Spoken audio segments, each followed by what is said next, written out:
My full name is Norbury Pierce Chambers, and I was born March 1st, 1933, right on this street, 3 houses down. My great-grandfather was Tom Chambers. He bought this property in 1865. He moved here from Coldenham. He moved to Coldenham in 1850 from England. And my grandfather was John Chambers. He run the horse sales, wagon sales, harness sales, until he died. And he died in 1947. And my father was born in 1909, and he done the same thing. He run the horses and cattle, and then I took over, really. I've been there since I was born.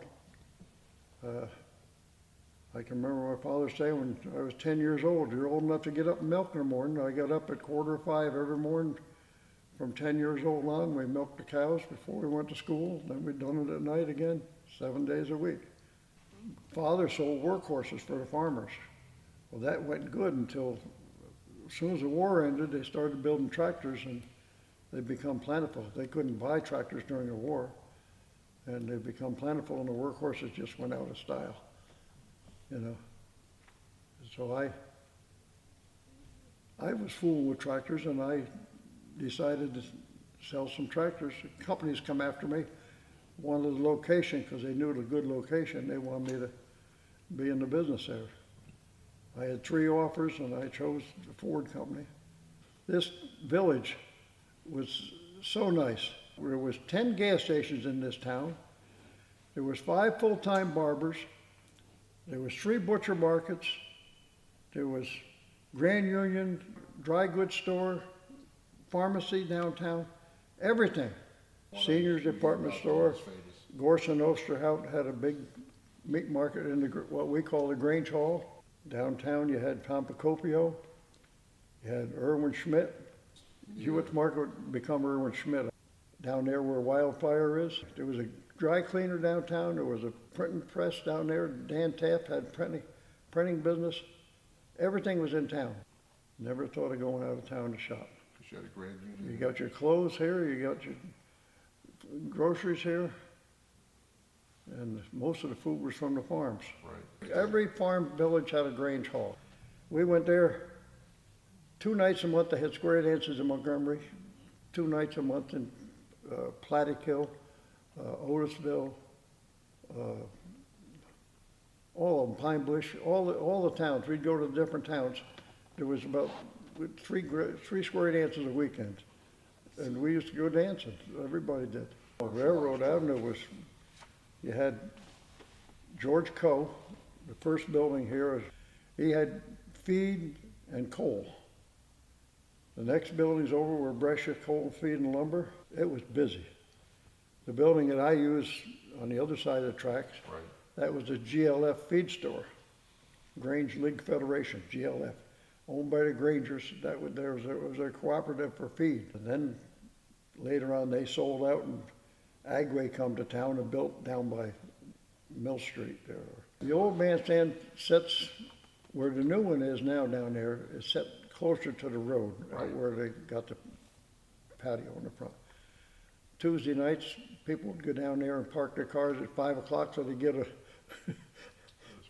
early seat, you know. Yeah. And I can remember that. Every Tuesday night was a big deal. George Washington Band, Bill Hall, and most of the guys were local that played in the band. Yeah. And they were good. When we had the races at the airport in the 50s, they called the hay bale. Right. They'd make chicanes around the track. I sat on the fire truck there with Richard Petty. We were the crash crew. We sat there with Richard Petty and watched the races. I had a tractor with a 7-foot mower, and I worked every night from dark till midnight to keep the place mowed for John Mayer or the Legion. They paid me. Yeah. That's how I made my money. But I mowed that for years. Yeah. Another thing people don't know, Short Line Bus Company originated in Montgomery. Short Line Bus Company, Bob Jameson, Maybrook Railroad was a big place to work around here. he would take people to work over there at Maybrook Railroad, and then he got more people he could handle. He bought a bigger station wagon, and then he moved up and kind of bought a little bus. Then his friend Dal Saddam, who lived right here on Wallkill Avenue, he said, Bob, let's run this to Newburgh, Montgomery, Walden, and Maybrook, back and forth during the day while they were working at the railroad. And that's the way they started. Hello, my name is Brian Fitzpatrick, village historian. In the short time that I've held this position, I'm often asked, why don't we go and videotape some of the folks that may have lived here for generations and family has been here for generations, like Skip Chambers. Well, with this video series and our video team, we hope to go out in the village of Montgomery and interview, videotape business owners, young and old, community leaders, public officials, local residents, to share some of their stories. One thing I firmly believe as a village historian, everyone has a story to tell. Everyone who lives and grew up in Montgomery has their own special story. And we hope to capture it on the video and maintain it in our historic library and maintain it for future generations to come. Thank you again for watching.